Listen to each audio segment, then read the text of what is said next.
For all bewildered mysteries gloom. With folded hands, I beseech the Buddhas of all directions to shine the light of Dharma for all bewildered mysteries gloom. With folded hands, I beseech the Buddhas of all directions to shine the light of Dharma for all bewildered mysteries gloom. With folded hands, I beseech the Buddhas of all directions to shine the light of Dharma for all bewildered mysteries gloom. With folded hands, I beseech the Buddhas of all directions to shine the light of Dharma for all bewildered mysteries gloom. Okay.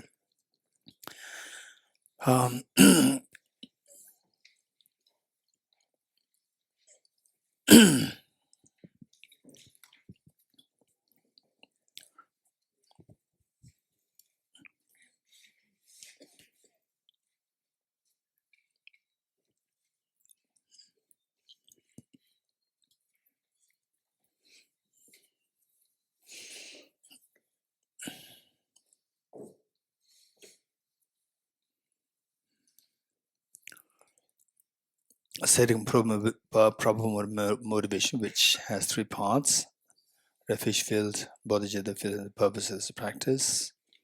Refuge field, visualize Buddha Shakyamuni, His Holiness the Dalai Lama, or the Buddhas of Bodhisattvas in the space in front of us, as so loving, caring, and embracing. And for the Bodhicitta field, visualize your two grandparents, all of our members, including your children, and all the human beings, animals, insects, hungry ghosts, god and goddesses, spirits, Gandharvas, leaving that aside.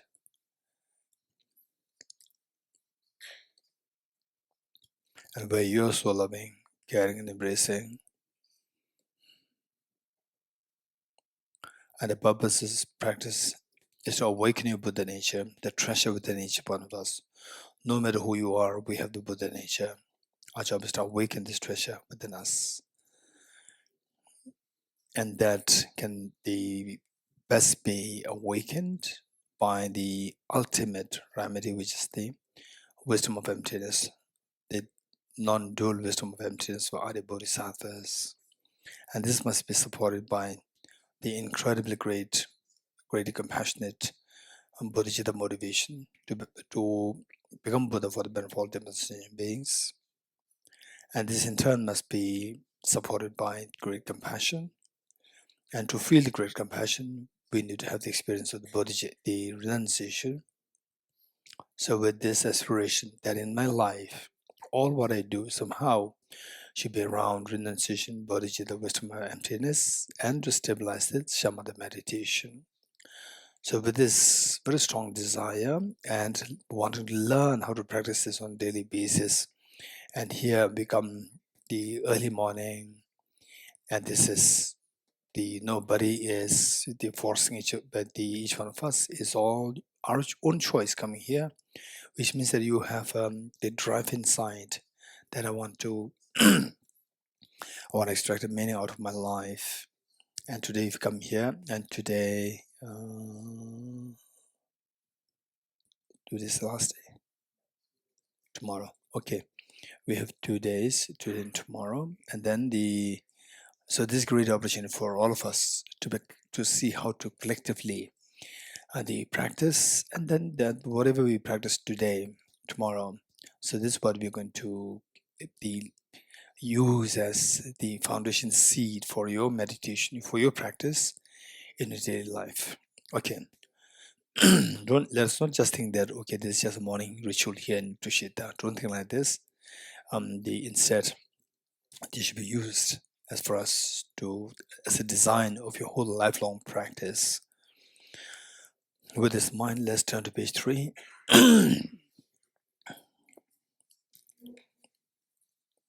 And here's where great compassion, you taught the immaculate Dharma to dispel all perverted views. To you, the Buddha Gautama, I pay homage.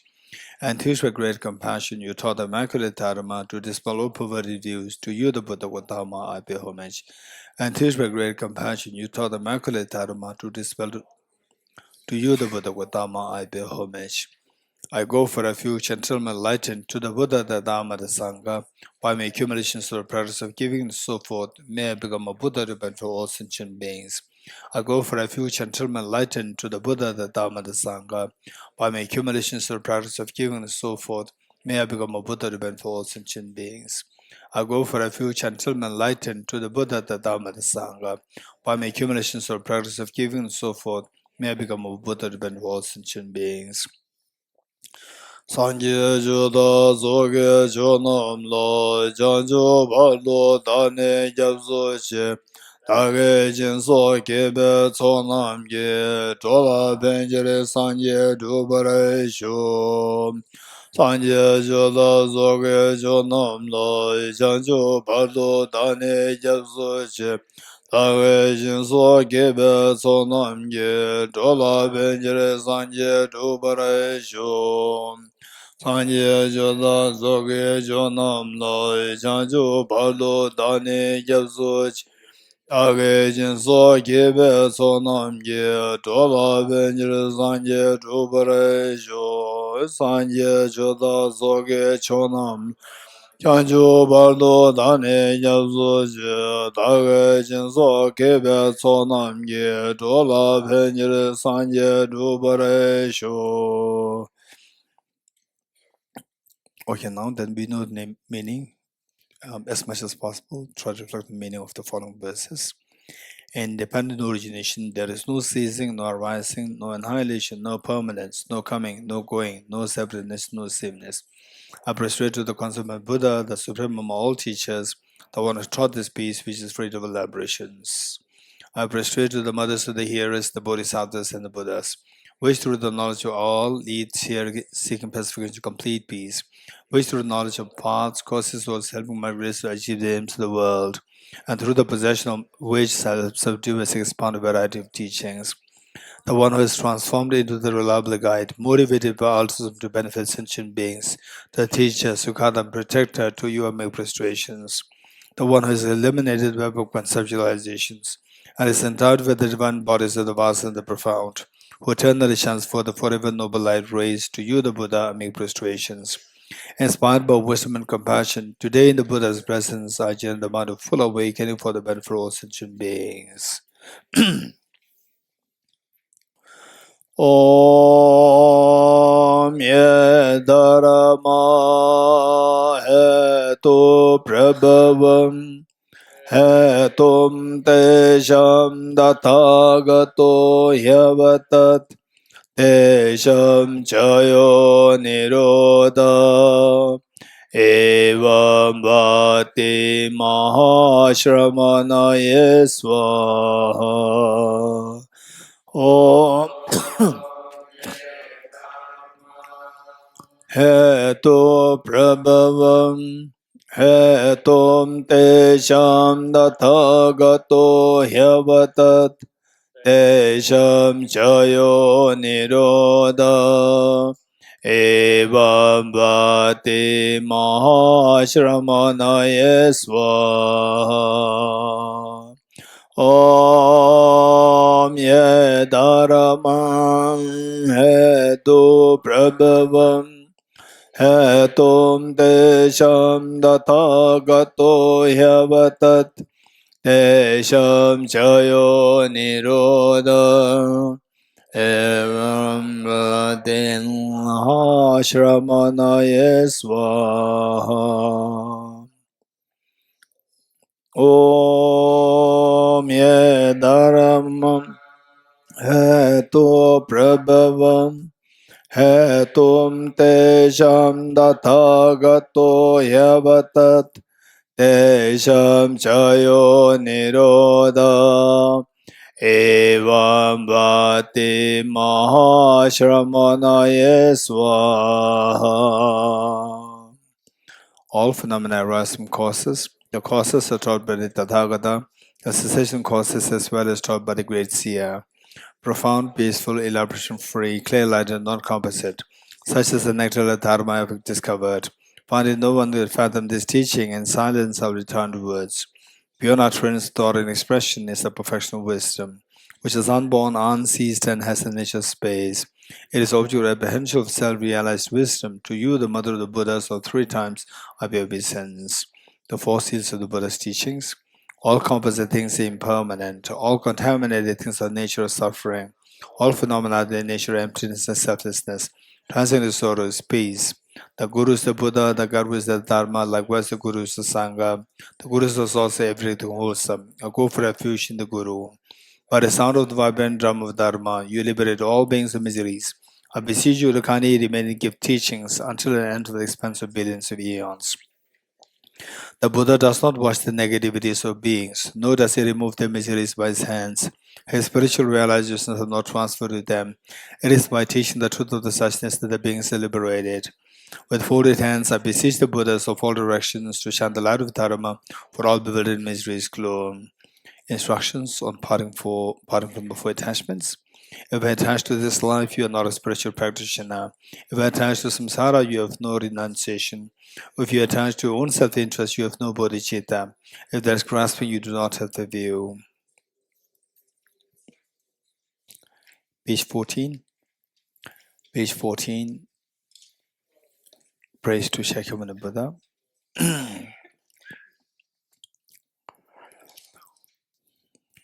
To the founder, the endowed transcendent destroyer, the one gone beyond, the four destroyer, completely perfected, fully awakened being, perfect in knowledge and good conduct, Sugata, knower of the world, supreme God of human beings to be tamed, teacher of gods and human beings, to you, the completely and fully awakened one, the endowed transcendent destroyer, the glorious conqueror, the subdued from the Shagya clan, I prostrate, make offerings, and go for refuge. When, O supreme amongst humans, you are born on this earth, you pace out 7 strides, then said, I am supreme in this world. To you who are wise, then I prostrate. With pure bodies, formed supremely pure, wisdom motion like a golden mountain. Flame blazes in the 3 worlds, win of the best, Lord, to you I prostrate. With a supreme science, a face like a spotless moon, color like gold, to you I prostrate. Trust to be like you, the 3 worlds are not, incomparable wise one, to you I prostrate. The Savior having great compassion, the Founder having all understanding, field of merit with qualities like a vast ocean, to you the Tathagata I prostrate. The purity that frees from the attachment, the virtue that frees from the lower realms, the one path, the sublime purity, to the Dhamma that pacifies I prostrate. Those who are liberated and also show the path to liberation, wholly feel qualified with realizations, who are devoted to the moral precepts, to you the Sangha I prostrate. Do not commit any non-virtuous actions, perform only perfect virtuous actions. Subdue your mind thoroughly. This is a teaching of the Buddha. A star, a visual aberration, a lamp, a drop of dew or a bubble, a dream, a flash of lightning, a cloud, see conditioned things as such. Through this medicine, sentient beings attain the rank of all seeing, subdue 4 falls, and be delivered from samsara's ocean, perturbed by the waves of aging, sickness, and death.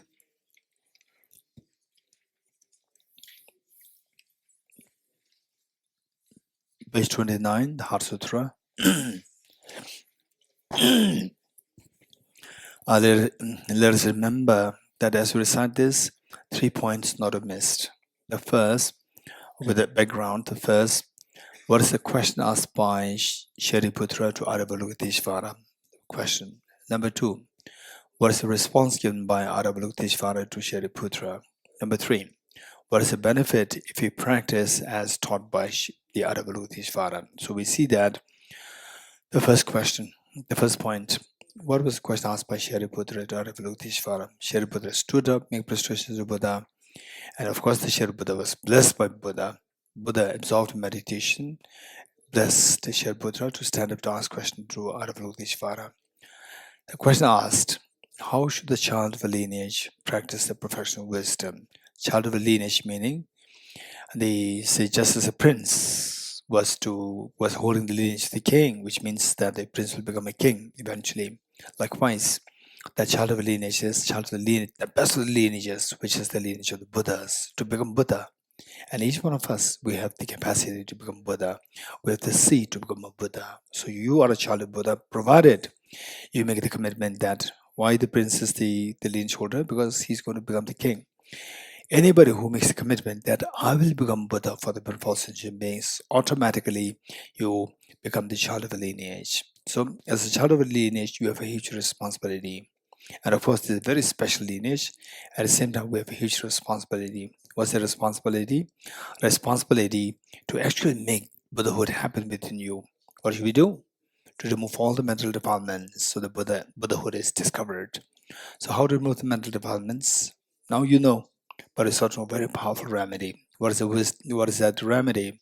The non-dual wisdom of emptiness. And so what is this wisdom of emptiness? How to practice this?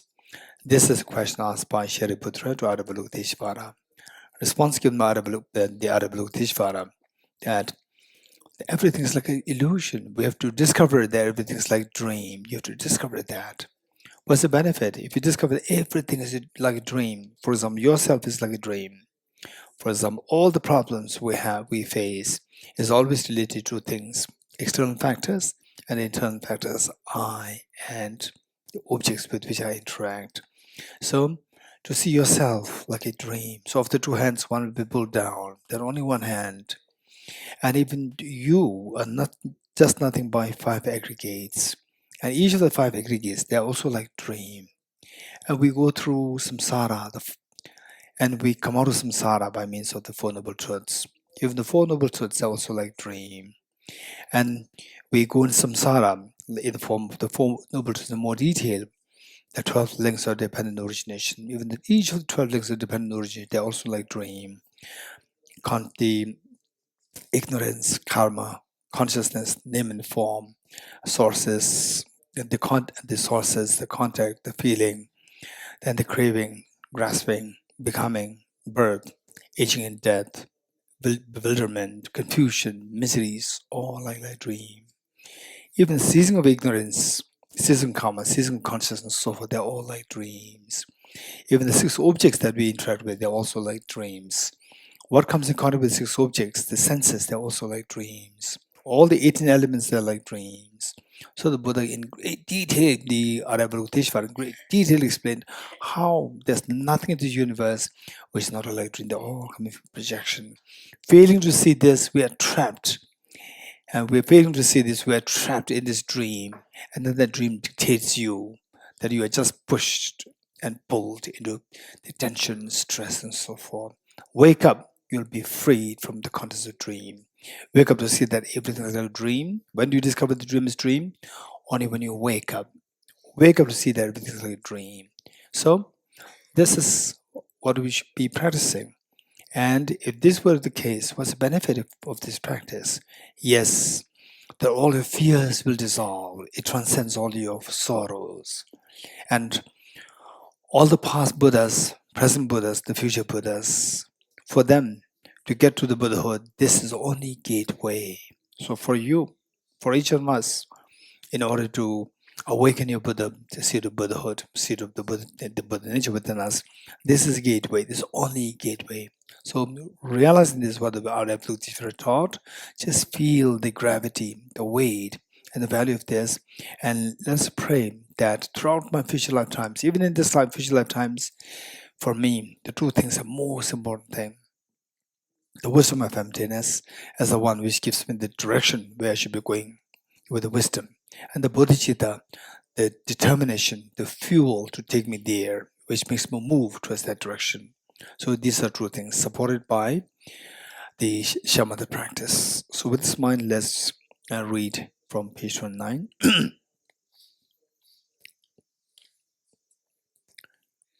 The Heart Sutra, the Professional Wisdom Sutra, persuaded to the irretrievable gem. Thus did I hear at one time, the Buddha was dwelling on the master of Valshas mountain in Rajgriha, together with a great community of monks and a great community of bodhisattvas. At that time, the Buddha was absorbed in the concentration on the categories of phenomena called profound illumination. Also at that time, the Bodhisattva Mahasattva Avalokiteshvara looked upon the very practice of the profound illumination of wisdom and beheld those five aggregates also as empty of inherent nature. Then through the power of the Buddha, Venerable Shariputra said this to the Bodhisattva Mahasattva Avalokiteshvara: how should any child of the lineage who wishes to practice the activity of profound professional wisdom train? He said that, and the Bodhisattva Mahasattva Avalokiteshvara said this to the Venerable Shariputra: Shariputra, any son of the lineage or daughter of the lineage who wishes to practice the activity of the profound professional wisdom should look upon it like this, correctly and repeatedly beholding those five aggregates also as empty of inherent nature. Form is empty, emptiness is form. Emptiness is not other than form. Form is also not other than emptiness. In the same way, feeling, discrimination, composite factors, and consciousness empty. Shariputra, likewise, all phenomena are empty, without characteristic, unproduced, unseen, stainless, not without stain, not deficient, not fulfilled. Shariputra, therefore, in emptiness there is no form, no feeling, no discrimination, no composite factors, no consciousness, no eye, no ear, no nose, no tongue, no body, no mind, no visual form, no sound, no smell, no taste, no object to touch, and no phenomenon. There is no I element, and so on, no mental consciousness element. There's no ignorance, no extinction of ignorance, and so on, up to and including no aging and death, and no extinction of aging and death. Similarly, there is no suffering, origination, cessation path, there's no exalted wisdom. Shariputra, therefore, because there is no attainment, bodhisattvas rely on and dwell in professional wisdom, the mind without obscuration and thus without fear. Having completely passed beyond era, there is then endpoint in nirvana. All the Buddhas who dwell in the three times also manifestly complete awaken to unsurpassable, perfect, complete enlightenment in reliance on the professional wisdom. Therefore, the mantra of the professional wisdom, the mantra of great knowledge, unsurpassed mantra, mantra equal to non-equal, mantra that thoroughly pacifies all suffering should be known as truth since it is not false. The mantra of the professional wisdom is declared Tyatha Om Gade Gade Bara Sam Gade Buddhi Soham. Shariputra, the Bodhisattva Mahasattva should train in the profound professional wisdom like that. Then the Buddha arose from their concentration and commanded the Bodhisattva Aravalukdeshvara, saying, well said, son of the lineage, it is like that, it is like that. One should practice a profound professional wisdom just as you indicated. Even the Tathagatas rejoice. The Buddha having thus spoken, Venerable Sharitvati Putra, the Bodhisattva Mahasattva Aravalukdeshvara, who surrounded the entirety, along with the world of gods, humans, asuras, gandharvas, were overjoyed and hurried praise that is spoken by the Buddha.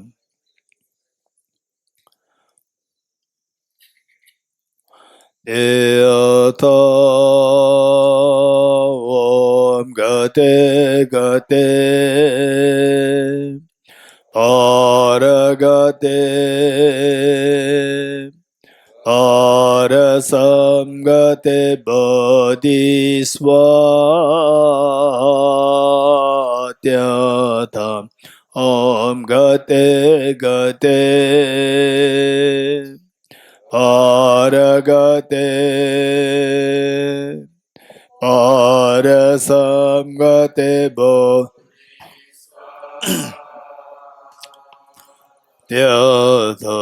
Om Gate Gate Paragate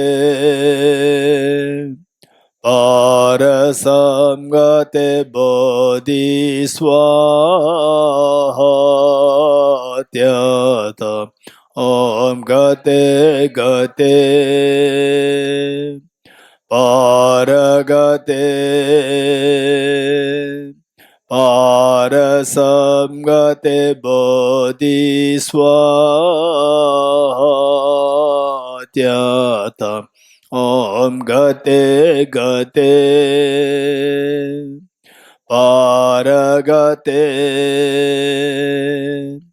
Parasamgate Bodhiswaha. By the teachings of three supreme jewels possessing power of truth, may inner and outer hindrance be transformed, may they be dispelled, may they be non-existent, may they be pacified, may all negative forces opposed to the Dharma be completely pacified, may the host of 80,000 obstacles be pacified, may we be separated from problems and conditions harmful to the Dharma, may all enjoyments be in accord with the Dharma, may auspicious and perfect happiness pervade this place now. 8 verses for train the mind, page 35. With the determination to achieve the highest aim, for the benefit of all sentient beings, which surpasses even the wish-fulfilling gem, may hold them dear at all times. Whenever I interact with someone, may I view myself as the lowest amongst all, and from the very depths of my heart, respectfully hold others as superior. In all my lives, may I probe into my mind, and as soon as mental and emotional afflictions arise, as I endanger myself and others, may I strongly confront them and avert them. When I see beings of unpleasant character, and those oppressed by strong negativity and suffering, may I hold them dear, for they are rare to find, as if I have discovered a jewel treasure. When others out of jealousy treat me wrongly with abuse, slander, and scorn, May I take upon myself the defeat and offer to others the victory. When someone whom I helped or in whom I placed great hopes mistakes me to experience for hurtful ways, may regards him still as my precious teacher. In brief, may I offer benefit and joy to all my mothers, both directly and indirectly. May I quietly take upon myself all hurts and pains of my mothers. May all this remain undefiled by the stains of the 8 mundane concerns, and may recognizing all things as illusions, devoid of clinging, be released from bondage. From my two collections, vast space that I've amassed, from working with Adipati practice for a great length of time, may I become the chief leading Buddha for all those whose minds minds blinded by ignorance. 7 practice, page 37. Page 37. 7 practice excerpt from the King of Prayers, the extraordinary aspiration of the practice of Samadhi. I bow down to you, Lord Manjushri. You are the Buddhas, the lions amongst humans, God of freedom in the present, past, and future, in the worlds of 10 directions. To all of you with the body, speech, and sincere mind, I bow down.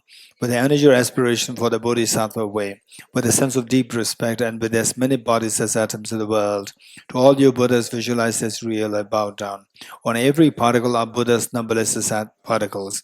Each of them is a host of Bodhisattvas. And I'm confident the sphere of all phenomena is entirely filled with Buddhas in this way. With the infinite ocean of praise for you, and oceans of sound from the aspects of my voice, I'm singing the breathtaking excellence of Buddhas and celebrate all of you Sugathas. Beautiful flowers in regal gardens, sweet music scented with oils and parasols, sparkling lights and sublime incense are referred to victorious ones, the Buddhas. Fine dress and fragrant perfumes, sandalwood powder heaped high as Mount Meru, all wondrous offerings in spectacular array offered to victorious ones. With transcendental offerings, peerless and vast, with profound admiration for all the Buddhas, with strength of conviction of the Bodhisattva way, I offer and bow down to all victorious ones. Every harmful action I've done with my body, speech, and mind, overwhelmed by attachment, anger, and ignorance, all these are openly laid bare before you. I lift my heart and rejoice in all the merits of the Buddhas and Bodhisattvas in 10 directions, of solitary realizers here still training and those beyond, and of all ordinary beings, who are the bright lights of the world in 10 directions, who attain the Buddha's omniscience through the stages of awakening. All your my guides, please turn the supreme will of Dharma. With palms together, I earnestly request you who may actualize parinirvana, please stay with us for aeons, numberless as atoms of the world, for the happiness, well-being of all wanderers in samsara. Whatever slight merit I may have accumulated by making prostrations, offerings, and confessing, rejoicing and requesting that the Buddha stay and teach, are now dedicated all this for the full awakening of all beings. Mantra offering.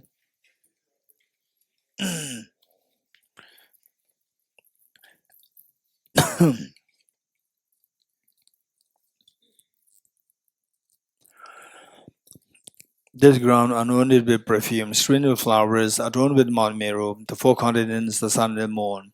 I imagine this as a Buddha filled and offer it. May all sentient beings enjoy this pure land. O Sajibeke Geshe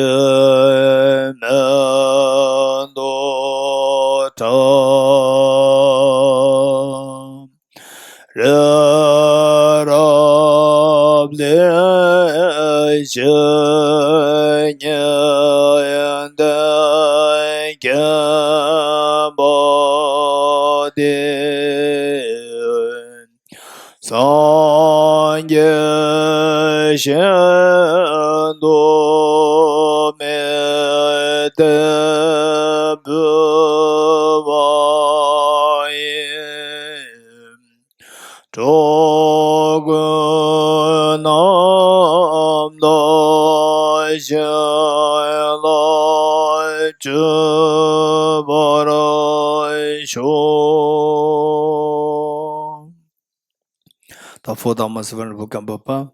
May we bless the mind is directed towards the Dharma. May we bless the mind Dharma practices on the proper path. May we bless the path is free of flaws.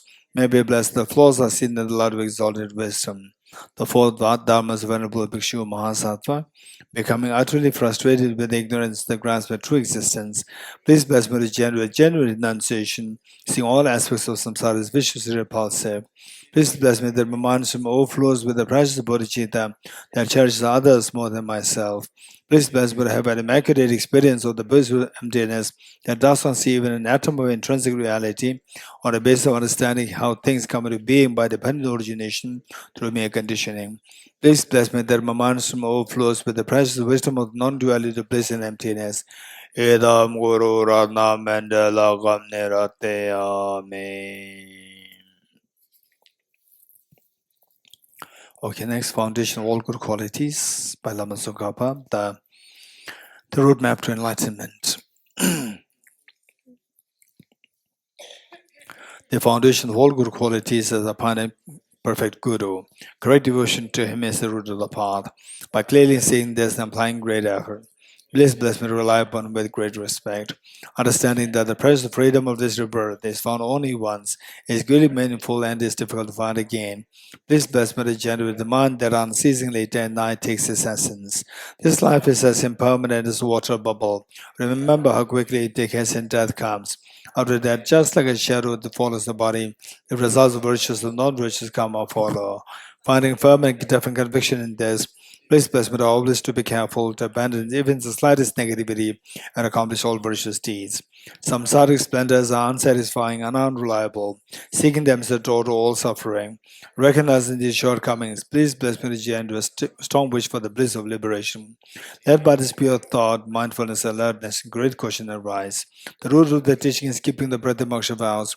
Please bless me to accomplish this essential practice. Just as I have fallen into a sea of samsara, so fall among the migratory beings. Please bless me to see this, train in supreme bodhicitta, and bear the responsibility of freeing migratory beings.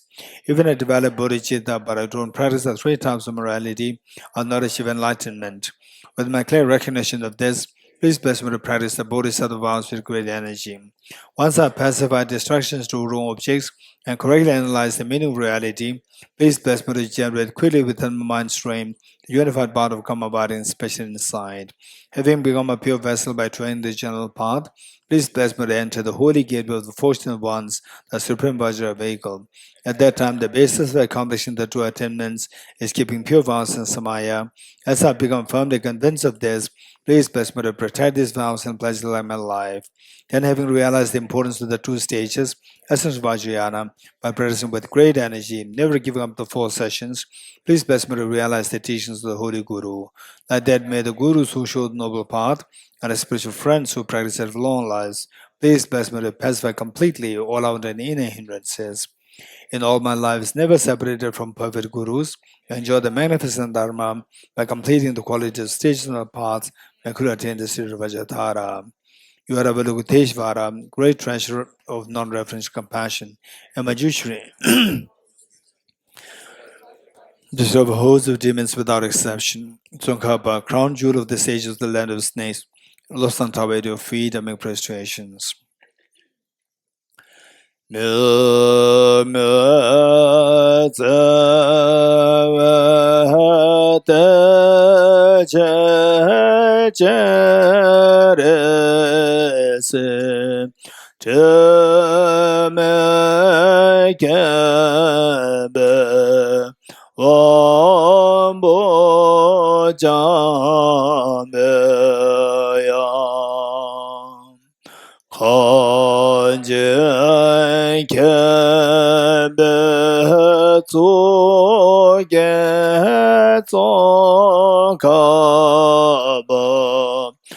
Lo sa ta be sham lo so va de me me ze me de je re se Teme kembe ombo jambe yam kanje kembe tso ye tso kabam Lo sa ta be sham la so va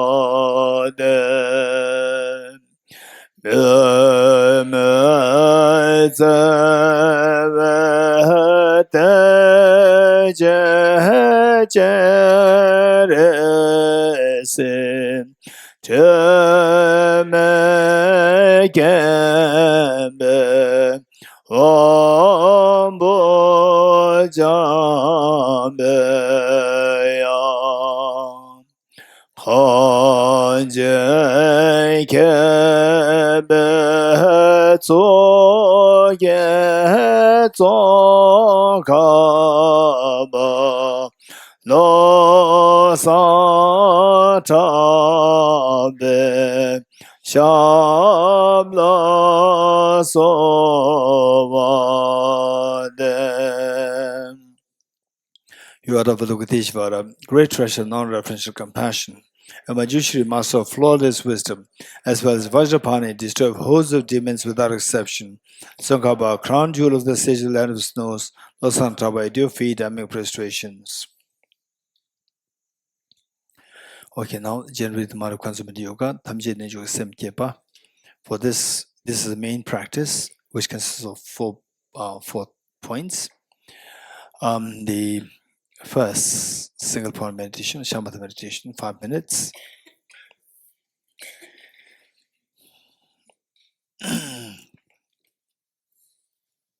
Okay, first we'll do the physical exercise. First we'll do the physical exercise to keep your body a little flexible. Okay, straight.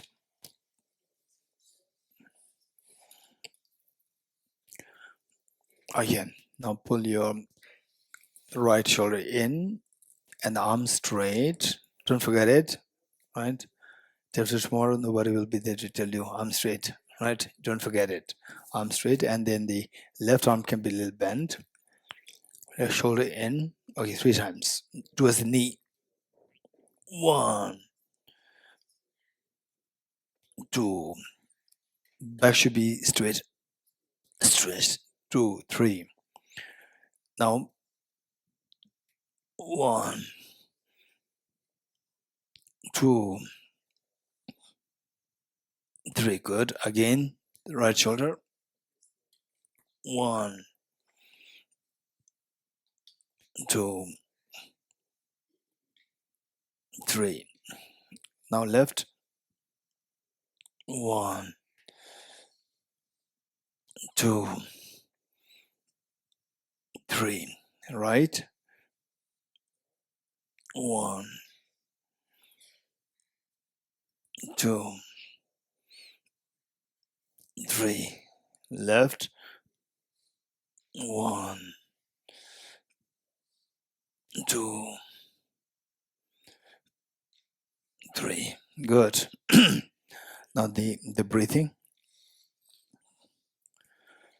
Okay. The thumb inside. Straight. Okay. Pull to the left side. Blow your right nostril. Nostril, nostril.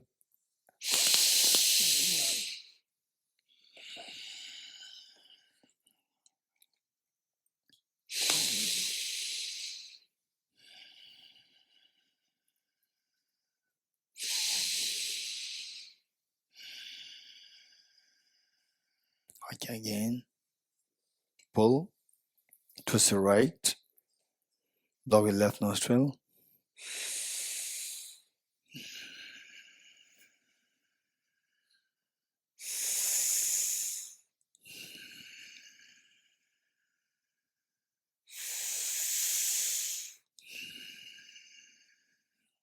Okay, both.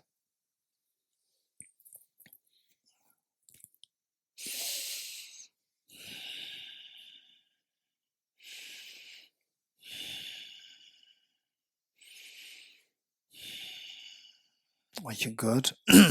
Now single breathing meditation, 5 minutes.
Our next renunciation. This we'll do on the basis of the 4 seals. If you go to the different traditions, for example, like in the Theravada tradition, they have their own practice of the anicca, impermanence, dukkha, suffering, and then the anatta, selflessness. So this is exactly what we're doing here. And in the Tibetan tradition, we see like Sakya, Kakyu, Nyingma, Gelug, all what they may have some little bit different designs of the practice, but all they boil down to the Buddha's own teachings of the 4 seals. Somehow they are connected with this. So we do this practice on the basis of the 4 seals, and particularly since like how many years? Since 2011. Since 2011 or 12? Since 2012. How many years now? 11 years. The last 11 years, I deliberately choose these 4 seals for the practice of the renunciation to make it very secular, which is not the driven by or pulled by any specific tradition, so that anybody can practice it. And this is what we practice is the teaching of the Buddha. So this is best to keep it as the Buddha's own teachings. So the renunciation on the basis of the practice of 4 seals. Ready?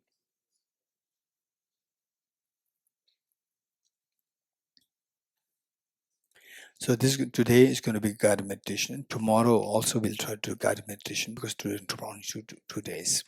And the idea is that we learn how to do the kind of the analytical meditation. So we see that meditation, there are 2 kinds, single point meditation and analytical meditation. And for the analytical meditation, you should have rich reflection, rich materials to think of.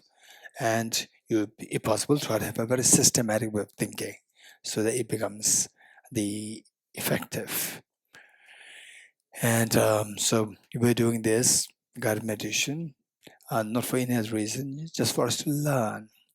And then once you become good at it, then it's not necessary that you follow my instructions. You can design your own practice. You can design your own instructions. Are you good? Renunciation. The renunciation is to renounce the miseries.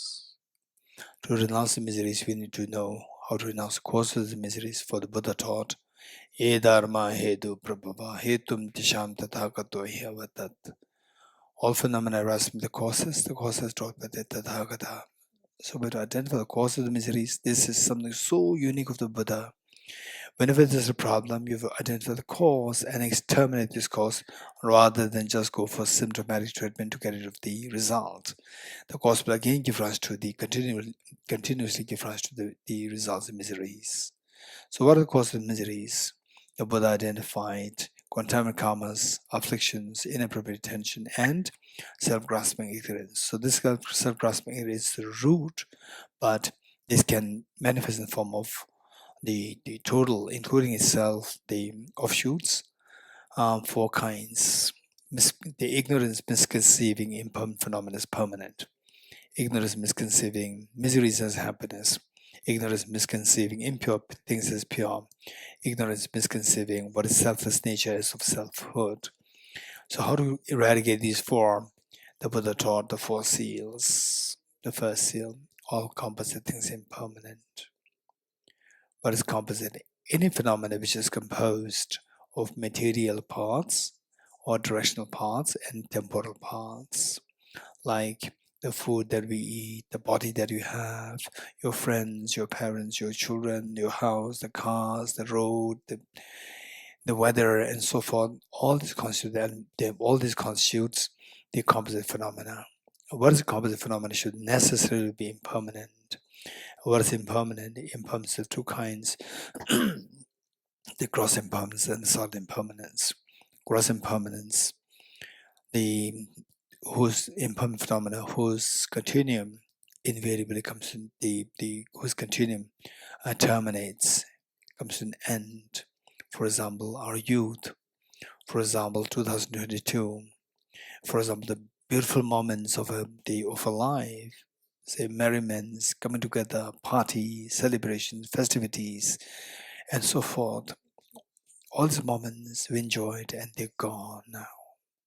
So the Buddha concluded by teaching that what is gathered disperses, what is accumulated gets exhausted, what stands falls, and what is born is dies. This is reality. So with this mind, where in the various lumbering practices, there's a tremendous indication of the need for us to remember the impermanence of death, so that death per se, for some people, is not at all scary. For some people, it's very scary. But the wise people, for them, the death is scary for the reason that not the death per se, but what after death, where we go. This scares us for the wise people. And many people, they live in ignorance. They live in the mode known as ignorance is bliss, not knowing what is behind this death. And many people think that I'm not scared of death. But the reality is that they are unaware of what the consequences after this death. So this is what we need to reflect on: impermanence of death and the uncertainty of the time of death. And we know about the people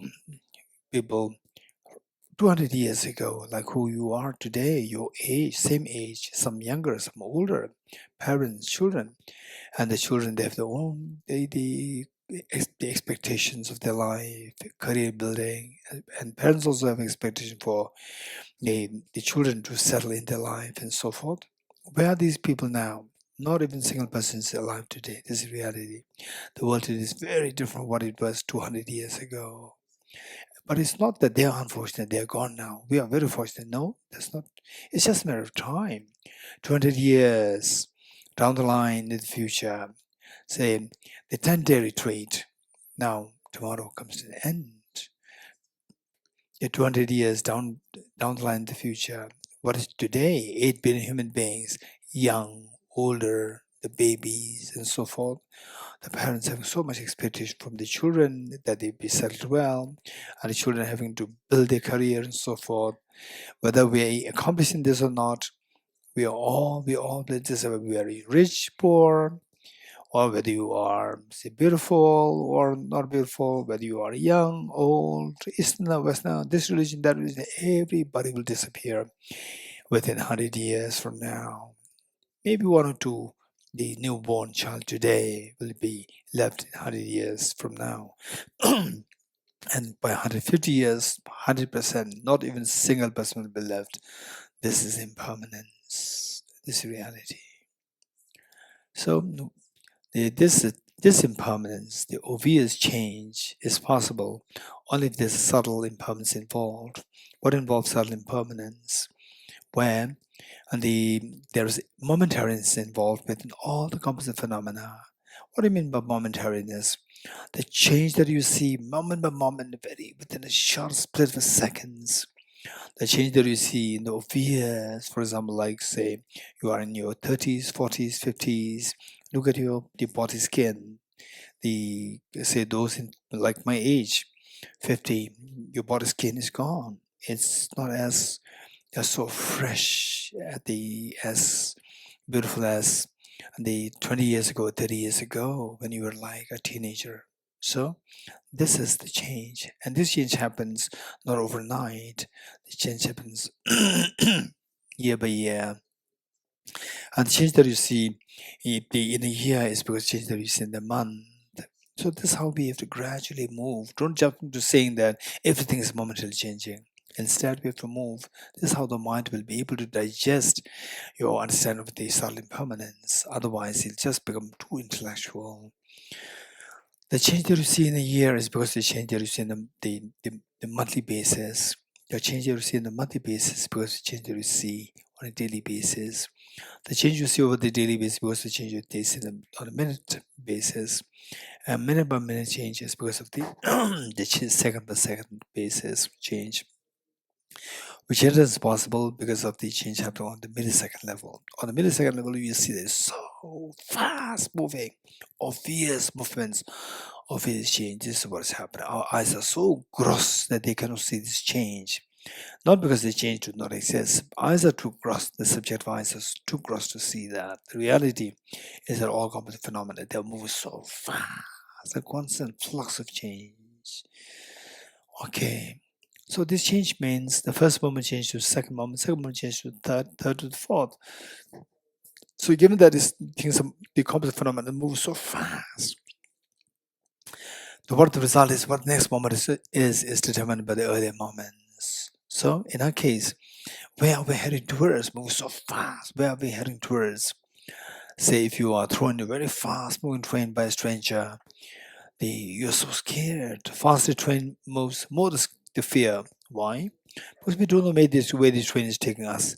And if the train is the where train takes us is determined by the driver. If the driver is a mother or a father, no doubt he'll take you to a picnic spot. But if the driver is a terrorist, then it will only take us to a slaughterhouse. In our case, the driver is the mind. Unfortunately, this mind is under the dictate of the worst of the terrorists, worst of the contaminations known as self-grasping ignorance. As long as we are the contamination, self-grasping ignorance, there's no happiness, there's no the joy. It only takes us miseries. This is what the indicated as all contaminated things of suffering nature. suffering like what? The suffering change, suffering change, pervasive condition suffering, the pain of losing near and dear ones, acute pain, stress, tension, depression, anxiety, anguish, and so forth. All these pains are there. In fact, one moment of such a tragedy is good enough to nullify all the past experiences of joys, moments of the celebrations, festivities, merriments, birthday parties, and so forth. They all will turn out to be so shallow, meaningless, and gloomy. Yes, this is the reality of samsara. And yet, till we meet with these tragedies, we just live in the world of illusion, of merriment, festivals, so forth, and soon to discover that these are just so shallow and very deceiving. That's true. So these miseries, they are so painful. When will they come to an end? 2022, no matter what we did to stop it, they did to continue it, it stopped on its own. Likewise, all these miseries, having to shed tears endlessly, when will they come to an end? Yes, unlike 2022, which came to an end on its own, these miseries, these tears will never come to an end on their own, unless until we put concerted effort to stop them. What kind of effort is required? The effort to terminate the root of these miseries. What is the root? The contamination, which is all the afflictions, contaminant karmas, afflictions, inappropriate tension, self-grasping ignorance, particularly the self-grasping, the root, ultimate root is self-grasping ignorance. While we do need to take care of the contaminant karmas and afflictions and so forth, but we need to also think of uprooting the root cause, which is self-grasping ignorance. How do we uproot that? The self-grasping ignorance, by the definition, is the ignorance which blurs the vision of the reality for you. And to counter this, given that this ignorance is like darkness, where in doubt you don't see anything around you, with ignorance you don't see the reality. Just as to remove the darkness, it is only done by introducing the light. Just so, it's only by introducing the light of the wisdom that the darkness of ignorance can be eradicated. Okay, what kind of wisdom to be eradicated? What kind of wisdom to be introduced to eradicate self-grasping ignorance? The wisdom, by the very definition, is a discerning mind whose apprehension of the object tallies with the reality. What is reality? Reality is about what the Buddha taught as the third seal, that everything is the nature of emptiness, selflessness. Okay, let's quickly meditate emptiness. This is going to be a guided meditation, and when we do that, don't try to correlate with any of your past learnings, experience, meditation, so forth. Just focus on this meditation and try to invoke the respective experiences to the best you can. Okay, today we'll meditate on the emptiness of the person who you love so much. Okay, let's say on yourself. Tomorrow we'll Otherwise, yeah, today we'll do the person to whom you love so much, tomorrow we'll do the on the self. Okay, just think of the person who you love so much, whether it's your mother, father, husband, wife, son, daughter, or friend, anybody, somebody who you love so much, whatever love, whatever form of affection, whether it be it like a motherly love, whether it be romantic love, whatever, just think of that person in front of you, someone who loves you, who you love so much. And let us see how this illusion lies. How your mind being pulled by the object will just find rest to see this is like my own mental creation. How does this person appear to you? Like a dream that your mind is creating it? Or that is no, it's not to do with mind. It's so objectified, so solidified there from the object.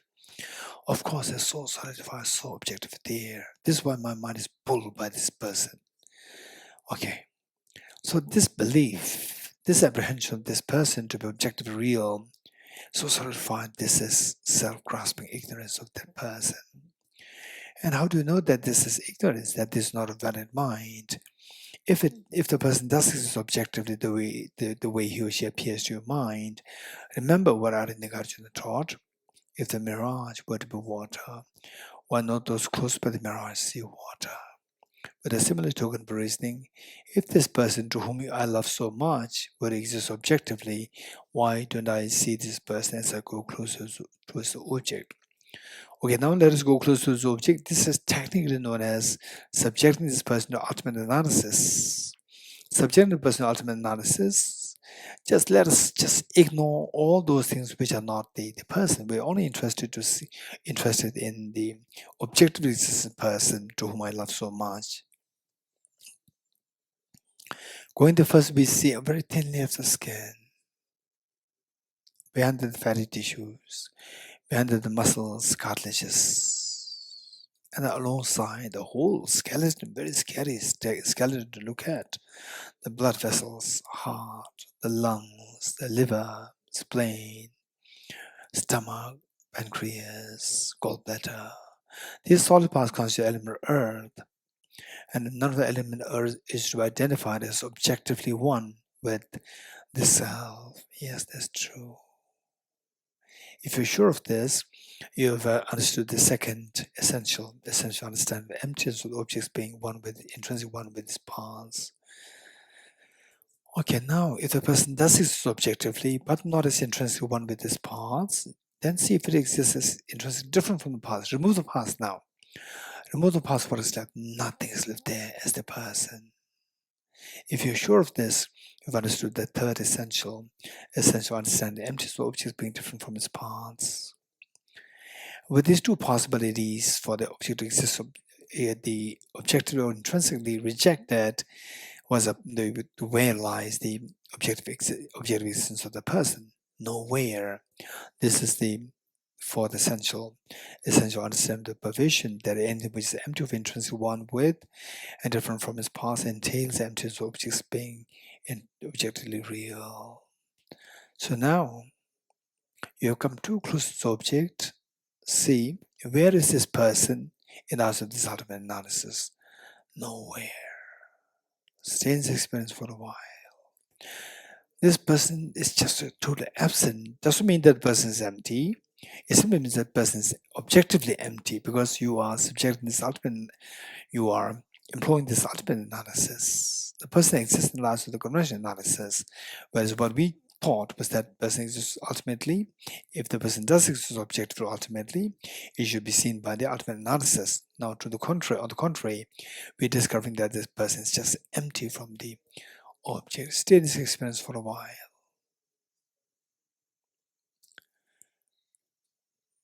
From this ultimate analysis, when we go back to the conventional analysis, we come out of the meditation, again the person comes back. You go in ultimate analysis, again the person disappears. There's a constant change happening. Person appears, disappears, appears, disappears. Disappears where? In the eyes of ultimate analysis. Appears where? To the conventional analysis, which means that anything which is involved in this change is purely on the basis of how the conventional analysis, the apprehensive object, or how the object appears to conventional analysis. And we discovered that this self is a part of that. It appears, disappears, appears, disappears. Therefore, this self is purely, subjectively, the existent, nothing object real. Go back to ultimate analysis. Where's this person? This person is empty. Stay in this experience for a while. Wow, this is very healing. It's so healing. But what is the ultimate purpose of this meditation? Yes, just as this self is discovered to be empty of objective reality, thus you feel the lightness of mind, all your sorrows, all your miseries, all your tensions. If it's subjective, then ultimate analysis, we come to discover that they're all just like illusion. They disappear in that thinner of the ultimate expanse, including your sickness, aging, death, tension, depression, anxiety, and so forth. All these miseries dissolve in the experience of emptiness. Yes, that's amazing. This is where, in the experience of emptiness, all sorrows dissolve. This is when you transcend the sorrow. Transcending sorrow, the mind simply takes the new form of the lightness and the absolute peace known as nirvana. This is what the Buddha meant by transcending sorrow is absolute peace. Still in this experience of the aspiration, may I experience of this peace very stably at all times, where all my miseries and tension, sorrow dissolve, and I experience ultimate peace. Still in this experience of the aspiration. This is the Buddha, the renunciation in its ultimate, in its final form, in its most subtle form.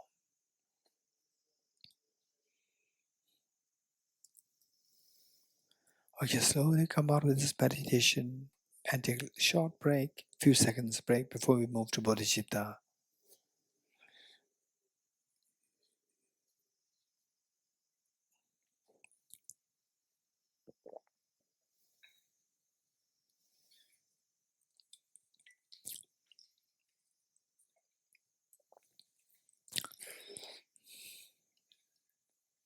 Ready?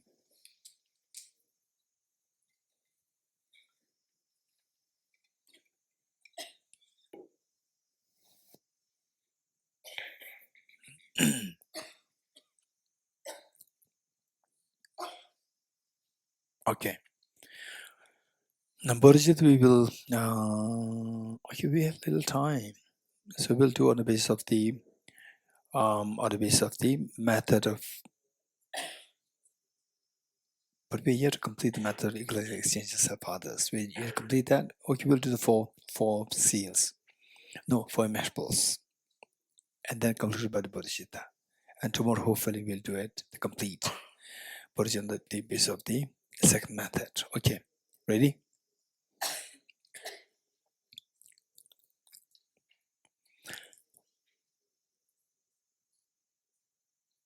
Visual Buddha Shakyamuni, His Holiness the Dalai Lama, all the Buddhist Bodhisattvas, the inspirations for your Bodhicitta practice. Also visualize your two parents, your children, your family members, all dear mothers and beings with you. And you're inspiring them to join you in this practice of Bodhicitta, which is the ultimate secret of happiness, infinite happiness. The four immeasurables. The first immeasurable loving kindness. And at times you may feel that these are so superficial practice. My mind doesn't really resonate with these practices. Don't worry. This is a meaning of practice where your mind doesn't really flow in compassion naturally, where your mind doesn't flow in the sense of responsibility naturally. You practice and then eventually it becomes a free flow of the bodhicitta, compassion, so forth. It is like practicing the music. When practicing music, initially, although you imitate your teachers, whether which keys you press, no music comes out, only the noise comes out. And it doesn't resonate with the real music, but never mind. Practice it, practice it, practice it. With extensive studies, reflection, meditation, over time, you'll see the music flowing through your instrument. This is exactly what happens over time. Your Buddha nature will be awakened and your compassion flows so freely. This is the benefit of practice. And meanwhile, you are the first recipient of all the benefits. of this practice of compassion, immeasurable loving kindness. How good would it be that all my dear mother sentient beings are endowed with happiness and the causes of happiness, particularly the Bodhicitta and the wisdom of emptiness. May all my dear mother sentient beings be endowed with happiness and the causes of happiness. I will take the responsibility that all my dear mother sentient beings are endowed with happiness and the causes of happiness. The Buddhas and Bodhisattvas witnessing that we making such a courageous commitment, the intense happy and proud of you, that the mother, after all these many years of hardship in taking care of her children, raising her children, today the eldest daughter, just age 12, and the eldest son, just age 11, they come to the mother, telling the mother, "Mother, please take rest. You have done everything for us. You love us so much. Now we also love you so much. Please take rest. We are already grown up. We'll take care of our other siblings." The mother was so proud and happy. Tears flowing down her eyes. This is exactly what is happening to all Buddhas and Bodhisattvas. So happy.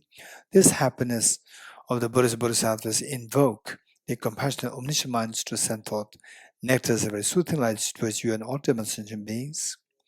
The mere touch of lights and nectars with the bodies beings yours instills in all happiness and causes happiness in the minds of sentient beings yourself.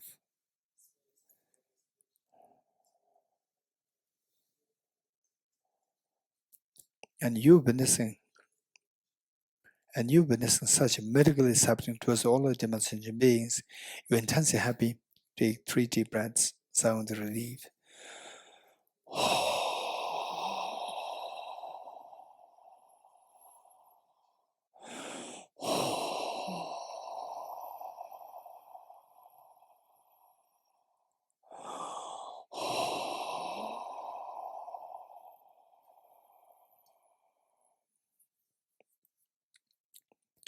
Immeasurable compassion. How good would it be that all my dear sentient beings are freed from suffering and the causes of suffering. Causes of suffering primarily consisting of self-grasping ignorance and self-centered attitude. May all my dear sentient beings be freed from suffering and the cause of suffering. I'll take the responsibility that all my dear sentient beings are freed from suffering and the cause of suffering. The Buddhas and Bodhisattvas witnessing that you are making such a courageous commitment, they're intensely happy and proud of you. This pride and happiness invoke the compassionate omniscient minds to send forth nectars for soothing lights towards you and all the sentient beings. The mere touch of the lights and nectars with the bodies beings yours washes away all the miseries and causes miseries.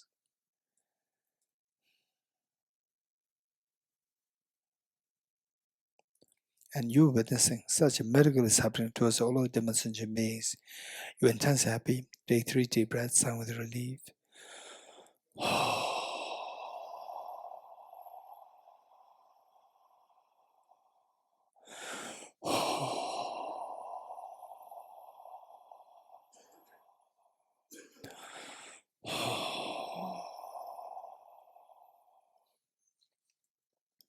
Next, immeasurable joy. How good would it be that all my dear sentient beings are never separated from happiness and the causes of happiness that they're endowed with. May all my dear sentient beings never be separated from the happiness and the cause of happiness that they're endowed with. I'll take the responsibility that all my dear sentient beings are never separated from happiness and the causes of happiness that they're endowed with. The Buddhas and Bodhisattvas witnessing that you make such a courageous commitment, they're intense happy and proud of you. This happiness pride invoke their compassionate omniscient minds to send forth nectars of soothing lights towards you and all the sentient beings. The mere touch of the lights and nectars with the bodies beings yours stabilizes the happiness and the cause of happiness that beings are endowed with.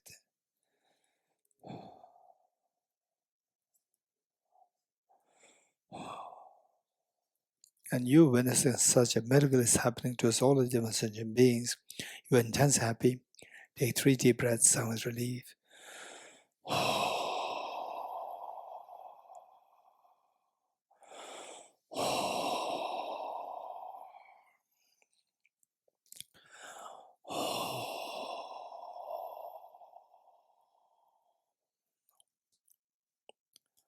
with immeasurable equanimity,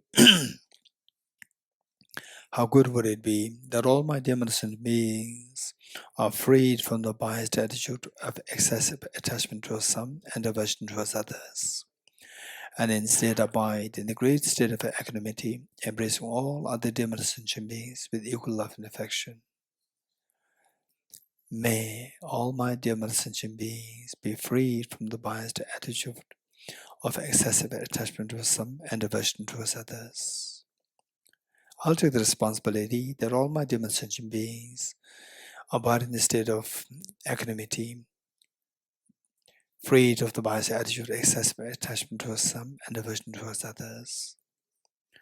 The Buddhas and Bodhisattvas witnessing the making such a courageous commitment, like the mother after all the many years of hardship in raising her children. Today, when the eldest daughter comes and the eldest son comes to inform the mother, please take rest, you've done everything for us. We'll take her for all her siblings. That just the mother feels so happy and proud. All these Buddhas, Bodhisattvas, they're so proud of you.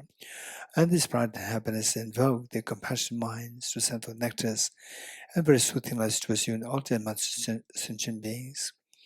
The mere touch of lights and nectars with the body wings yours frees the beings from the biased attitude of excessive attachment towards some and aversion towards others, and instead making them abide in the great state of equanimity, embracing all other sentient beings equally, living on the side. And you witnessing such a miracle acceptance for all the sentient beings, you're intensely happy. Take 3 deep breaths, silence, relief.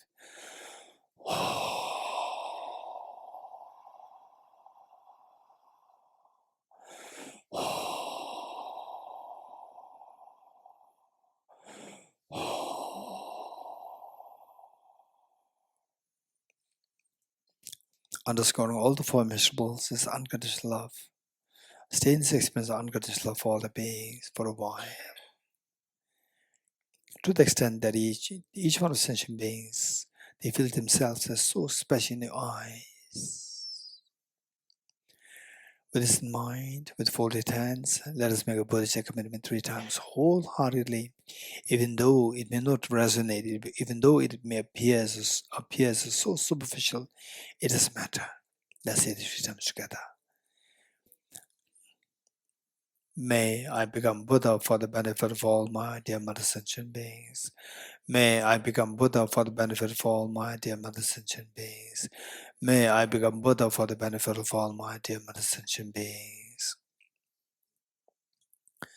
Slowly transform this most beautiful mind of Bodhicitta into a spotlessly clean, moon-desiccated heart. Okay, that's amazing that you made such a courageous commitment to become Buddha for the benefit of all dear sentient beings. But remember that no matter how much you squeeze a handful of sand, no oil comes out. Yes, I know that, but I'm not like a handful of sand. Instead, I'm like a handful of sunflower seeds. I have a Buddha nature within me. But if you have the Buddha nature, how come that you did not manifest it since time immemorial till now? Yes, you're right. It's all because that I'm deceived by the two demons of grasping, ignorance, self-centered attitude. Today, I'm disillusioned by this. I'll do everything to exterminate the two demons. What are you going to do? I'm going to introduce a very powerful remedy to overcome all the mental defilements. What remedy? The non-dual wisdom of the emptiness of the Arya Bodhisattvas. So what is that? Okay, let's quickly retrieve the experience of the emptiness of the person to whom you love so much, which you meditate as the 3rd seal, as a part of the 4 seals. Think of this person to whom you love so much. How does the person appear to you? So object real. This is the essential identified object negation. If this person truly exists as the way the person appears to us so objectively, remember what Arjuna taught. If the mirage were to be water, why not those close by the mirage see water? In a similar token reasoning, if this person to whom I love so much, if this person were to exist objectively, why don't I see this person as I go close to this object? Going close to object means subjecting this person to ultimate analysis. Subjecting person to ultimate analysis, we just end up seeing the 6 elements. Element of earth, solid parts. Element of water, the blood. Element of fire, body heat. element of air, the air that we breathe in and out through our lungs, element of space, the vacuum in the body, element of consciousness, the mind that we have. Now tell me, you are too close to the object when subject to ultimate analysis. Which of the 6 elements is this to identify as this person? None. If you're sure of this, you've got a second essential to identify, essential to understanding the emptiness of the objects being intrinsically one with its parts. Okay, good. Now, you still believe that this person exists objectively, although not as one intrinsically one with its parts, all 6 elements. See if the person exists as intrinsically different from its parts, the 6 elements. Remove the 6 elements. What happens? Nothing is left as a person. If you understood this understanding that the person does not exist is intrinsically different from its parts, all 6 elements. Yes. Now, ruling out the possibility of this person existing as in these 2 possibilities automatically rule out the possibility for the person to exist objectively. If you understood this, you've understood the 4th essential. Now, reinforce this analysis, and that's ultimate analysis. Where is this person now, to whom you love so much? Nowhere to be seen. This is what I'm discovering. See in this experience, where the person is just in the ambience of the 6 elements, the person is nowhere to be seen, is empty. Nowhere to be seen from the object. Stay in this experience for a while. In some cases, a tinge of a fear can come to you, or a tingling sensation come in your body, or cold waves can flow through your body, or extremely tranquil experience can come at the core of your heart, at your biological heart. If any of these experience comes to you, you are very fortunate. You are in the track towards ultimate emptiness. Whereas if it doesn't happen, don't worry. It's simply indicative of the need for us to go into more detailed study, reflection, meditation. This should inspire us into these 3 activities to nurture the experience of emptiness. Okay, slowly transform this wisdom of emptiness into a spotless, clean, white Vajra, vertically sitting on the Montesquieu heart. Okay, this is amazing. I have the non-dual Bodhicittas now, more symbolic of the ultimate conventional Bodhicitta, which cherishes to become Buddha for the benefit of demons and beings.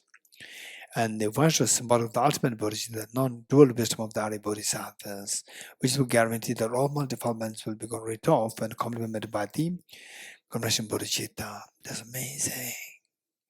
Meanwhile, let's not forget your 2 parents, your children, all the family members, all demons and beings suffering. Generate very strong compassion towards all the beings. And this compassion, so invoked the Vajramuni of the heart to multiply infinite number of times. With great compassion, you share one set of Vajramuni at the heart of your mother, at the heart of the father, at the heart of each one of children, at the heart of each one of your family members, each of the sentient beings here in Tushita Center, each one of sentient beings in India, in our own country, in the entire universe, in the wilderness, forests, in the oceans, every single tiny creature, they got a share of the Vajramuni. It's all coming out from you. Yes, I'm so glad that is happening. Meanwhile, let us also not forget that all Buddhas and Bodhisattvas, they're watching us with so much love and affection, so happy to see what you're doing today. Why not we invite all Buddhas and Bodhisattvas to be the witness and as well as our guests for us to undertake the ceremony of taking the aspiration Bodhisattva vow. As a gesture making this request, along with all the sentient beings, let us slowly stand up to make 3 prostrations to all Buddhas and Bodhisattvas.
Okay, see if you can sit on your right knees. And since it'll take a little time, in between, okay, sit on your right knees, on your right knees. And since it'll take a little time, in between, if you do start to feel the pain, then you can sit on the position which is most comfortable to you. Let's begin with sit on right knees. Good. Page 50, page 50. Okay. I'll quickly give the explanation of the first verse, and we already introduced this two or three times before, but I'm going to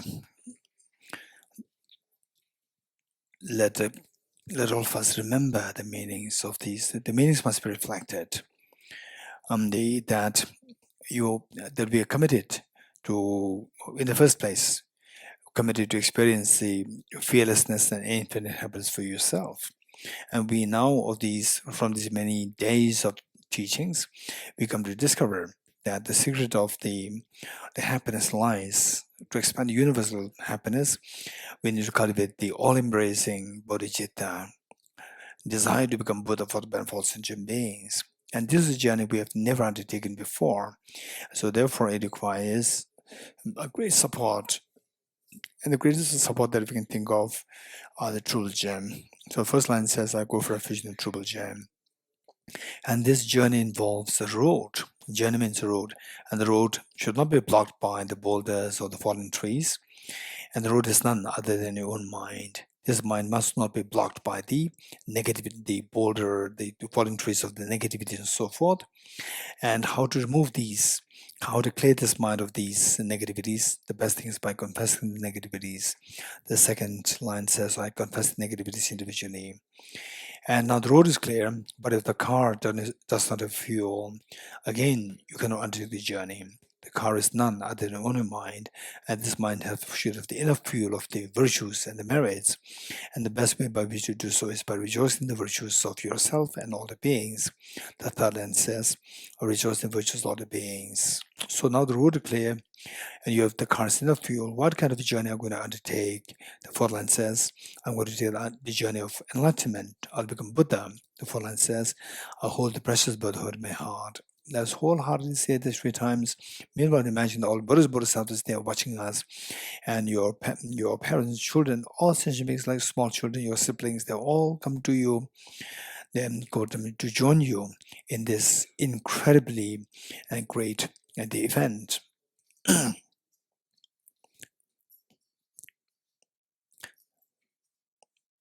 I go for refuge to the Triple Gem. I confess the negativities individually. I rejoice in the virtues of all the beings. I hold the precious Buddha in my heart. I go for refuge to the Triple Gem. I confess the negativities individually. I rejoice in the virtues of all the beings. I hold the precious Buddha in my heart. I go for refuge to the Triple Gem. I confess the negativities individually. I rejoice in the virtues of all the beings. I hold the precious Buddha in my heart. Gurus, Buddhas, and Bodhisattvas, please be here to me. Just as previous Buddhas have generated the mind of Bodhicitta, just as they successfully dwell in the Bodhisattva practices, likewise for the benefit of all sentient beings, I will generate the mind of Bodhicitta, and likewise shall I do successful train in the Bodhisattva practices. Gurus, Buddhas, and Bodhisattvas, please be here to me. Just as previous Buddhas have generated the mind of Bodhicitta, just as they successfully dwell in the Bodhisattva practices, likewise for the benefit of all sentient beings, I will generate the mind of Bodhicitta, and Avachala to successful train the Bodhisattva practices. Gurus, Buddhas, and Bodhisattvas, please pay heed to me. Just as previous Buddhas have generated the mind of Bodhicitta, just as they successfully dwell in the Bodhisattva practices, likewise for the benefit of all sentient beings, I will generate the mind of Bodhicitta, and Avachala to successful train the Bodhisattva practices. Feel the incredible joy over every especially taking especially Bodhisattva vow. And as a part of this commitment, there's no commitment, but if at all you would like to have some commitments, it is that from today onwards, I'll try my best to be as beneficial to others as possible. And if not, I will at least not harm others. Okay. So with this, the Buddhas Bodhisattvas, You're so proud, like your mother after all these many years of receiving complaints from the school principal of about the daughter and the son. Today, the school principal comes and congratulated the mother. Mother, you, and the mother was so perplexed. Why congratulations? Your son and the daughter, two of them, I appointed as selected as the best students of this school for this year, and your mother was so happy to hear that. This is exactly what is happening to all Buddhas and Bodhisattvas today. That all the many lifetimes since time immemorial, that we engaged only negativities, while the Buddhas and Bodhisattvas they all wish that we engage in virtues so that you will experience happiness, no suffering. But on the contrary, we do the opposite. And today you do something so precious, they feel so happy. This happiness and pride of the Buddhas and Bodhisattvas, they invoke the Vajramuni at their hearts to multiply infinite number of times. Like rain shower, these replicas of Vajramoon, they descend to merge with the one that you visualize in the heart, thereby becoming non-dual, stabilized, and blessed. Likewise, all these replicas of Vajramoon from the hearts of Buddhas and Bodhisattvas, they descend to merge with the one that you visualize the heart of your mother, and the heart of your father, each one of your children, the family members, each of the sentient beings here in Tushita, in India, in your country, in the world, the whole universe, all the sentient beings, all the creatures in the oceans, in the forests, everywhere. They are the blessing, the Vajramoon that you have shared with them, they are being blessed by the Vajramoons from all the Buddhas, Bodhisattvas, thereby becoming non-dual, stabilized, and blessed. Amazing. So precious. And all this is the greatest gift that can possible think of to make to all the demon sentient beings. And today you gifted them with this gift.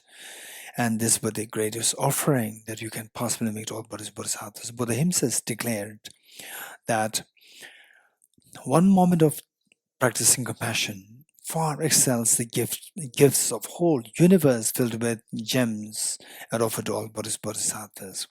If this were to be the case, what I mentioned of our having taken the aspiration Bodhisattva vow today, the best of the offering is this, and this you have made unto all the Buddhas, Bodhisattvas as offering. This is amazing. And in your life, in our life, we see that what good we have done in this life. And today what we did, this is the greatest of the meaning. And if this is what we continue in our life, no doubt we will proceed through Gade Gade Para Samgade Bodhi Swaha. Amazing. This is the greatest of the meaning of your life. And today you have given such meaning to your life. And all these wonders and magics are happening because of the kindness of all Buddhas, Bodhisattvas. As a gesture of thanking to, as just making, it's just sort of thanking all the Buddhas, Bodhisattvas, along with all demon sentient beings. Let us slowly stand up to make 3 prostrations to all Buddhas, Bodhisattvas.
Okay, let us turn to page 51.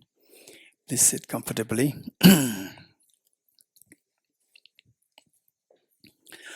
So next verse that we're going to recite is that we meet, is a very powerful prayer to meet with the practice of the 2 bodhicittas, even if the future lifetimes. Even to meet with this such teaching is so rare, so difficult. And so we practice in this life with the prayers, then we'll be connected. And then with we see that there are two things required. For example, if you look at the world, there are 8 billion human beings. And how many of them, to be very honest, how many 8 billion human beings, they got the chance to take the Esteemed Bodhisattva? So less, number one. And how many then actually heard about the Bodhicitta? How many then heard about, say, the Buddha? Is so less number. So number one, even to come in contact with the teachings of Buddha is so difficult. It's not that easy. Number one. Number two, once having come in contact with the teachings of Buddha, how many of them are very serious? Say, look at the Tibetans, look at the Chinese, all these countries where Buddhism is followed.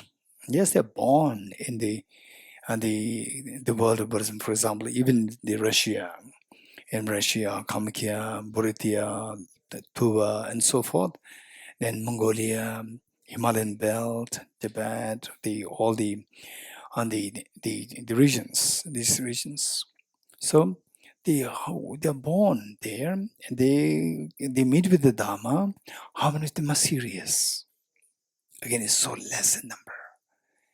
So the point is that first we have to meet with the Dharma, number one, in the next lives. Having met with the Dharma, then the next is to be very serious with it, too. So the meeting with the Dharma, how to do that? Of course, we have to pray, we have to create the conducive factors. The most important thing is encourage others to practice compassion, to not waste life, and so forth, encouraging others. So these will help you to, these are the cooperative factors for you to meet with the Dharma. And then also make a very strong prayer. For example, like say, what is prayer? Prayer is aspiration. May I meet with the Dharma. May I meet with the Dharma. This is aspiration. For example, somebody in the world, wherever in the world, you heard about His Holiness the Dalai Lama. The person is a young boy, maybe many of you, when you were a little young boy, young girl, you heard about His Holiness, you just wanted to meet him. The wish to meet him. That is aspiration. Wish to meet. And then as you grow more independent, then you bought the ticket to come to Dharamsala, right? So this aspiration, desire, this takes you towards what you wish to accomplish. So this making this very strong prayer is coming from your desire to meet with these teachings. If you make very strong prayers, this is what can connect us to the Dharma next life. Once connected, some are serious, some are not too serious, right? Once connected, it doesn't mean that you will full swing move to Dharma. No. So look at this world. His Holiness the Dalai Lama is the here. And then the hub of the Buddhism is, say, the Meghalaya is a very small place, but it's a hub. Looking at the whole world, this is an incredibly great hub of the Buddhism. His Holiness, the real, the king of Buddhism is living here. But how many people, when His Holiness gives the teaching, how many people actually come for the teaching, right? So not only that, how many be very serious with the practice is so less. So now why? Some become so once connected, some become very seriously into Dhamma, some not serious. If you're not serious, you cannot go gade, and you cannot experience we have to continually shed tears. So much of pain endlessly. Whereas those who are serious will stop the tears very soon. These wise people. So how to make serious? How to become serious in the next life? By, in this life, creating a cause. What is this cause? Say, just Bodhicitta, wisdom and emptiness, try to trigger the joy in your mind. Try to trigger the joy. For example, like, say, suddenly you come to Dharamsala, you're already aged 30, 40, 50, 60, and you smell something. A smell the smell which was related to your mother, like 40 years ago, 20 years ago, when you were a child, right? And instantly you will check where the smell is coming from, because there's a deep joy coming because of the mother's love and the smell combined together. Later, when you sense the smell, the mother's memory comes automatically. So, in the next life, so when you hear about the Bodhicitta wisdom and you come in contact, instantly joy will come back. That joy will come. This joy will make you to become very serious. You getting it? Okay. So the first the part we'll say 3 times for to connect for us to be connected with the Dharma in the next life. Then the remaining verses for us to be very serious in the Bodhicitta practice in the next lives. Good. Throughout my future lifetimes, may I always be guided by the compassionate Buddha and be able to uphold the true precious Bodhicittas even across my life. Throughout my future lifetimes, may I always be guided by the compassionate Buddha and be able to uphold the true precious Bodhicittas even across my life.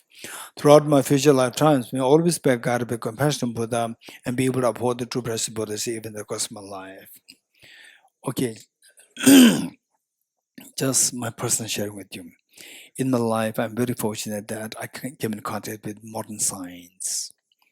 And then because of His Holiness the Dalai Lama, I got the chance to meet with so many big people like neuroscientists, physicists, world-renowned Nobel laureates in physics, Nobel laureate in chemistry, and so forth. And then going to the various universities for talks, conferences, so forth. And then alongside the Bodhicitta wisdom emptiness. So now in my 50s, if you were to tell me that when I was like the age, in the 20s, 30s, my mind was fully on physics. And now, so of course, still, I cannot really succeed so very successfully. But deep inside my mind, if in my next life, what do you like to, what do you want? I would say the two bodhicittas. This is the most important thing. These are the most beautiful things in this universe. The most beautiful things. So, in fact, my teacher, Venerable Geshe Dorji, just recently, and they were on the phone, he mentioned something very interesting. He said some of the young monks, when they were taught modern science, they feel that modern science is more important than Buddhism, Buddhist philosophy. But you are the opposite. You came from modern science, and then you feel that Buddhism, Buddhist philosophy, this is a tremendous value. It's very different. So this is where I wholeheartedly feel that this prayer is extremely important to be connected. Once connected, then just full swing, jump into it. Gade para samgade bodhisattva, to stop all the tears, the future tears, and to help others also stop the tears, take them to ultimate happiness. This is the most meaningful thing. Okay, let's say the following verses together. To invoke joy in bodhicitta. So in next lives, you're born as little boy, little girl. The moment you hear the bodhicitta wisdom and emptiness, instantly you feel just animated, feel so vibrant. Where is this? Where is bodhicitta? Where is this? And you jump to explore this. And these verses are coming from Bodhisattva Shantideva's text, A Guide to the Bodhisattva of Life.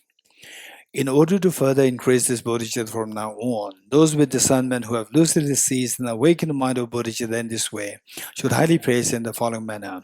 Today my life has borne fruit. Having well obtained this human existence, I've been born in the family of the Buddha, and now am one of Buddha's children. Thus whatever actions I do from now on must be in accord with the family. Never shall it disgrace or pollute this noble and unsullied race. Just like a blind man discovering Jude in the Hebrew rubbish, likewise by some coincidence, an awakening mind has been born within me. It is the supreme ambrosia that overcomes the sovereign death. It is the inexhaustible treasure that eliminates all poverty in the world. It is the supreme medicine that quells the world's disease. It is a tree that shelters all beings wandering and tied on the path of conditioned existence. It is a universal bridge that leads to freedom from unhappy states of birth. It is the dawning moon of the mind that dispels the torment of disturbing conceptions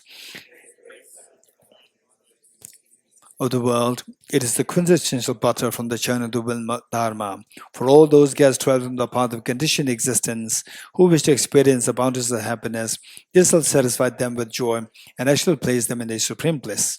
Today, in the presence of all protectors, I invite the world to be guests at a festival of temporary and ultimate delight. May gods, demigods all be joyful. I dedicate the merit thus gathered towards the realization that is in the prayers of Buddhas and Bodhisattvas or 3 times and to the upholding of the doctrine, scripture, and insight. May in all lives, through the faultless merit, never separate from the 4 wheels of the mind and vehicle, and accomplish all the stages of the path, renunciation, bodhicitta, perfectly in the 2 stages.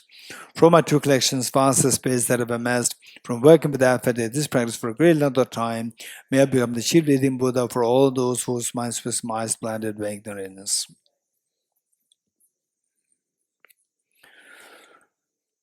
Deyata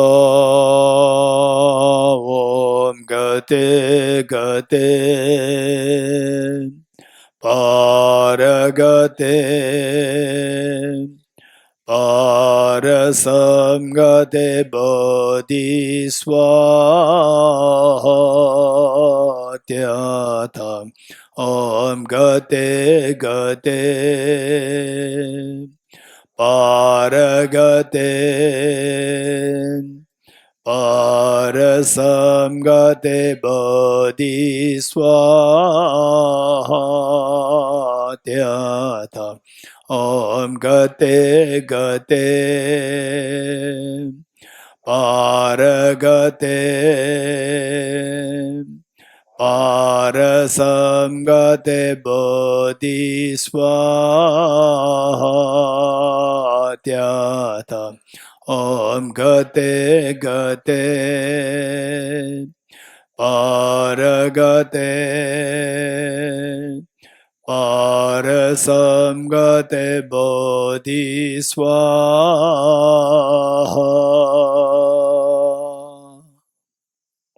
3 prostrations.